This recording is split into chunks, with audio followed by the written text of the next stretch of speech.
आज की कहानी एक ऐसे भक्त की जिसने भौतिक सुख शांति मोक्ष प्राप्ति के लिए तरह तरह की साधनाएं की, कई सारे गुरु बनाए, अनेकों पंथों से जुड़े रहे, लेकिन अंततः इन्हें संत रामपाल जी महाराज की शरण में आना ही पड़ा, क्योंकि संत रामपाल जी महाराज वेद शास्त्रों के अनुसार भक्ति बताते हैं, जिससे पूर्ण मोक्ष तो मिलता ही है, भौतिक जीवन में भी सारे सुख मिल जाते हैं। तो आइए आज की इस आप बीती को थोड़ा विस्तृत में जानते हैं, तो बने रहें इस वीडियो के अंत तक। साहेब, सर क्या नाम है आपका?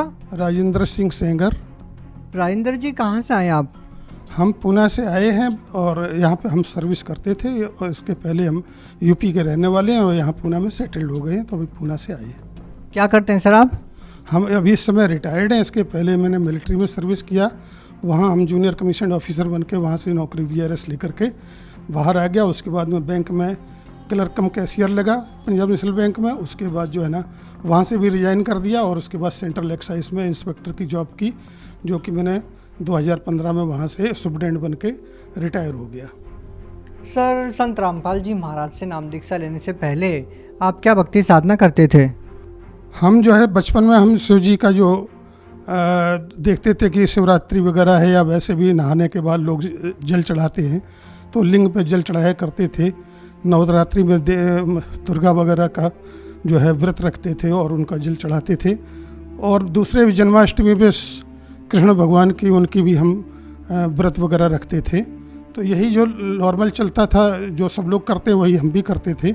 लेकिन हमको जब आगे में थोड़ा कुछ ऐसा ज्ञान हो गया, पढ़ाई लिखाई करने के बाद समझ में आ गया कि हिंदू समाज में 33 करोड़ देवी देवता हैं, तो 33 करोड़ देवी देवता में एक्चुअल परमात्मा या भगवान कौन है, इसको कोई मुझे बता नहीं रहा था। तो उसकी मुझे जानकारी चाहिए थी, जो कि हमको मिली नहीं। तो मैं दूसरे सब ये भक्ति जो कर रहे थे वो सब बंद कर दी। मैं कोई भक्ति फिर उसके बाद नहीं कर रहा था। तो सर, आपको जो तलाश थी उस एक परमात्मा की, वो कैसे पूरी हुई? उसके लिए ऐसा हुआ, हम जब रिटायर हो गए मिलिट्री से 2015 में, तो हम घर में कंसल्टेंसी वगैरह यहाँ करके ऐसा काम कर रहे थे। लेकिन हमारी डॉटर है, उसने जो है ना संत रामपाल जी महाराज का नाम दीक्षा ली और उसने मुझे पुस्तक ला करके ज्ञान गंगा दी और उसने बताया कि पापा आप भी इसको ज़रा पढ़ के देख लो, इसमें ज्ञान क्या है, आप थोड़ा समझ में आ जाए शायद आपको, तो आप देख लीजिए। वो पुस्तक मेरे को ला के दी, तो मैंने पढ़ना चालू किया और जैसे पढ़ना चालू किया तो मुझे उसमें इतना इंटरेस्ट आने लगा कि मैं बिल्कुल लगातार पढ़ता रहा, दिन में भी और रात में भी। और मुझे 4-5 दिन के अंदर उस ज्ञान को बहुत समझ में आया। तो मैं पहले नॉन वेज खाया करता था, तो मैंने भी उसी टाइम पर वो नॉन वेज खाना बंद कर दिया। हमारी बहू ने हमको नाश्ता ला के दिया, जिसमें ब्रेड और अंडा और ब्रेड का नाश्ता था। मैंने उसको बोल दिया ये लेके जाओ, आज के बाद मुझे कोई भी नॉन वेज खाने के लिए नहीं देने का। तो तब से मैंने वो छोड़ दिया। उसके बाद जो है ना किताब पढ़ने के बाद जो है ना मैंने अपनी डॉटर को ही बोला कि मैं भी दीक्षा लेना चाहता हूँ। अभी मेरे ज्ञान समझ में आ गया है, परमात्मा कौन है ये समझ में आ गया है, तो मुझे दीक्षा लेनी है। तो हमने 16 जनवरी 2019 को पूना में नामदान केंद्र से जाके दीक्षा ली। तो सर, हम आपसे जानना चाहेंगे कि संत रामपाल जी महाराज से नाम दीक्षा लेने के बाद क्या आपको कोई लाभ मिला? हाँ, ये पहला तो लाभ यही है कि जिसकी मुझे तलाश थी, मैं परमात्मा को जो सबका मालिक एक है उसकी तलाश में था, वो मुझे मिल गया। ये सबसे बड़ा लाभ तो मेरा जीवन का यही हुआ, जो मुझे चाहिए था वो मिला। और वैसे तो मुझे लाभ पहले हो सकता है पूर्व जन्मों में मैंने अच्छा काम किया हो, पाप पुण्य के काम अच्छे किए हों, तो जिससे जो है ना हमारा जीवन तो वैसे सुखी था। लेकिन 2003 से फिर हमारा दुख आने चालू हुए थे और उससे लाभ हमको जो आगे इस तरह से मतलब ट्रीटमेंट करवाते रहे। हम सर्विस में थे उस टाइम पे, तो इलाज का कोई प्रॉब्लम था नहीं, इलाज करवाते रहे। 2015 में हम रिटायर हो गए। उसके बाद फिर 2017 में मुझे 100-200 मीटर चलने से ही ऐसा लगता था कि सीने में दर्द हो रहा है। तो मैं अपने डॉक्टर के पास गया, उनको बताया, तो उन्होंने हमको CTC हॉस्पिटल जो पूना में है, आर्मी का सबसे बड़ा हॉस्पिटल है, उसमें भेज दिया कि वहाँ टेस्ट करवाओ। वहाँ पे जब हमने टेस्ट करवाने गए तो उन्होंने हमको जो है वहाँ पे एडमिट कर लिया। बोला कि आपको एडमिट कर रहा हूँ, मैं आपका एंजियोग्राफी करके टेस्ट करूँगा। उसके बाद एंजियोग्राफी किया। एंजियोग्राफी करने के बाद जो है ना 3 ब्लॉकेज थे 90%, तो उन्होंने एंजियोग्राफी के वक्त ही 2 में स्प्रिंग डाल करके ठीक कर दिए। और एक को जो है 3 दिन के बाद फिर दोबारा से किया। इस तरह से उन्होंने सब ओपन कर दिया और उन्होंने कहा कि अब आपको तकलीफ़ नहीं होगी, अगर आप थोड़ा वॉकिंग करते रहना और मैं जो आपको दवाइयाँ लिख के दे रहा हूँ, ये दवाइयाँ रेगुलर खाना, आपने मरते दम तक खाते रहना है, नहीं तो ये दवाइयाँ नहीं खाई तो हो सकता है आप हॉस्पिटल तक ना पहुँचो। तो वो दवाइयाँ मैं खा रहा था। लेकिन 2020 में ऐसा समय आया कि मैं पेशी के लिए हिसार गया हुआ था। तो उसके बाद जब मैं वापस आया तो हमारा गांव जो यूपी में पड़ता है, मैं वहाँ चला गया, कुछ दिन यहाँ रह के जाएंगे। लेकिन वहाँ पे हमको जो है ना फिर जो है ना ये जो दवाइयाँ थी वो हो गई, लॉकडाउन हो गया। लॉकडाउन होने की वजह से दवाइयाँ वहाँ कोई अवेलेबल थी नहीं।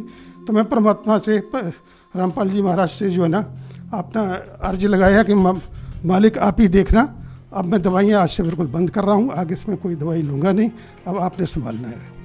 उसके बाद जो है ना तब से लेकर आज तक मैं कोई दवाई नहीं ले रहा हूँ। मैं जो है ना बहुत अच्छे से, सब पूरी सेहत ठीक से है, सब कुछ में ठीक से सब कुछ चल रहा है। बल्कि परमात्मा संत रामपाल जी महाराज ने मुझे इतना दया बख्शी है कि मुझे जो है ना नॉर्मली लोगों को साल में 2-3 बार जब मौसम चेंज होते हैं तो जुकाम खांसी का तो इलाज सबको तकलीफ़ होता ही है, मुझे भी होता था। लेकिन जब से नाम लिया तब से आज तक मुझे जुकाम खांसी भी नहीं हुआ है और आज तक मैंने कोई दवाई नहीं ली है, जब से दवाई बंद कर दी है। इसके अलावा लाभ ऐसा हुआ है, मुझे ये पेशाब की बीमारी थी कि रात को हमको 1-1 घंटे के बाद, कभी पौन घंटा 1 घंटे के बाद पेशाब के लिए भागना पड़ता था। उसका मैंने पूरा चेकअप करवाया कमांड हॉस्पिटल पूना में। तो वहाँ पे उन्होंने हमको जो दवाई दी थी 0.4G थी, तो उसको जो है ना खाने से मुझे चक्कर आता था, तो मैंने वो दवाई खानी बंद कर दी। लेकिन ये हमने नाम दीक्षा लेने के बाद वो बीमारी हमारी अपने आप ही ठीक हो गई। इसके अलावा दूसरा लाभ ये हुआ कि मुझे ईडी की प्रॉब्लम हो गई थी। ईडी मतलब इरेक्शन डिसफंक्शन जिसको बोलते हैं। तो वो जो है ना हमको नाम दीक्षा, हमने कोई उसका इलाज लिया नहीं था, लेकिन हमने नाम दीक्षा लेने के बाद हमारा वो भी ठीक हो गया है। अब हम बिल्कुल हर तरह से ठीक हैं। पहले हम शराब भी पीते थे और नॉन वेज भी खाते थे, लेकिन शराब तो हमने 2003 से छोड़ दी थी जब मेरे को हार्ट का प्रॉब्लम हुआ था। वहाँ डॉक्टर ने बोला था अगर आप शराब पीते हैं तो मत पीजिए, तो मैंने उसी टाइम पे छोड़ दिया था। और नॉन वेज खाना मैंने पुस्तक पढ़ी तो 2-3 दिन के बाद मेरे को समझ में आ गया ज्ञान, तो मैंने उस समय से ही आपका ये नॉन वेज भी खाना बंद कर दिया। उसके बाद मैं तब से आज तक कोई उसको हाथ भी नहीं लगाया है। और जो हमको कैंटीन से हमको लिकर मिलती थी, हर महीना कोटा बंधा हुआ था, वो मैंने जिस दिन मैंने नाम लिया था तो उसी दिन मैं कैंटीन गया था और मैं उसमें 6 बोतल रम की लेके आया था, जो कि हमारे घर में रखी थी। और नाम दीक्षा के टाइम पे बताया गया कि आपने न तो पीना है और ना ही किसी को पीने में मदद करनी है। तो मैं घर में आने के बाद मैंने कहा ये मैं किसी को दूंगा तो वो मदद ही हो जाएगी। तो हमने अपने घर में बहू को बोला कि इनको खोल करके और लेटरिन में डाल दो। तो उसने सब 6 बोतल जो है खोल करके लेटरिन में डाल दी। उसके बाद से आज तक न तो मैंने कभी कैंटीन से ख़रीदा है, न किसी को कोई मदद किया है, न मैंने आज तक कभी दारू पिया है। तो सर ऐसा क्या होता है कि जो भी व्यक्ति संत रामपाल जी महाराज से नाम दीक्षा लेता है, नशा एकदम से छोड़ देता है, ऐसा क्या होता है उनके जीवन में? ये तो जो परमात्मा हमको जो मंत्र देते हैं, परमात्मा रामपाल जी महाराज जो हमको मंत्र देते हैं, वो मंत्रों की शक्ति से ही जो है ना ये छूट जाता है। उसके बाद किसी का मन ही नहीं करता है।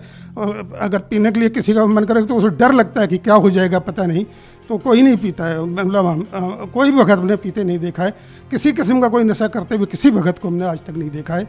हम जाते हैं आश्रम में, सतलोक आश्रम हिसार में जो संत रामपाल जी महाराज का आश्रम है, वहाँ जाते हैं, तो वहाँ पर भी हम देखते हैं कोई भी भगत आज तक मुझे दिखाई नहीं दिया कि जो कोई नशा किसी किस्म का करता हो। सर जो व्यक्ति अभी भी नशा करते हैं और वो चाहकर भी नशा नहीं छोड़ पा रहे हैं, तो क्या वो संत रामपाल जी महाराज से नाम दीक्षा लेते हैं तो क्या उनका भी नशा छूट जाएगा? हाँ, मैं तो मानता हूँ कि अगर वो संत रामपाल जी महाराज जी के शरण में आ जाएंगे, उनसे नाम दीक्षा ले लेंगे, उनके शिष्य बन जाएंगे अगर, तो उनका नशा बिल्कुल छूट जाएगा। ये मैं तो इस चीज़ को मानता हूँ। सर आप भगत समाज को क्या संदेश देना चाहते हैं? भगत समाज को मैं ये संदेश देना चाहता हूँ, संदेश तो मतलब मेरे देने की औकात नहीं है, लेकिन जो है ना मैं प्रार्थना करना चाहता हूँ कि सभी आत्माओं को, सभी जगत के लोगों को भगवान की चाहत है। तो भगवान की अगर चाहत है तो वो उनको पता ही नहीं है कि भगवान है कौन, तो वो परमात्मा की शरण में आ जाएं, परमात्मा की दीक्षा ले करके और उनके ज्ञान उनके पहले पुस्तक को लें, उसको पढ़ें, उससे ज्ञान समझें। ज्ञान समझने के बाद अगर उनको अच्छे लगे कि ज्ञान ये सही है, तो फिर जो है ना वो आके परमात्मा संत रामपाल जी महाराज से दीक्षा ले लें और दीक्षा ले करके अपना आत्मकल्याण करवाएं। जी बहुत बहुत धन्यवाद। सत्य सत्य घटना, सत्य की तहता।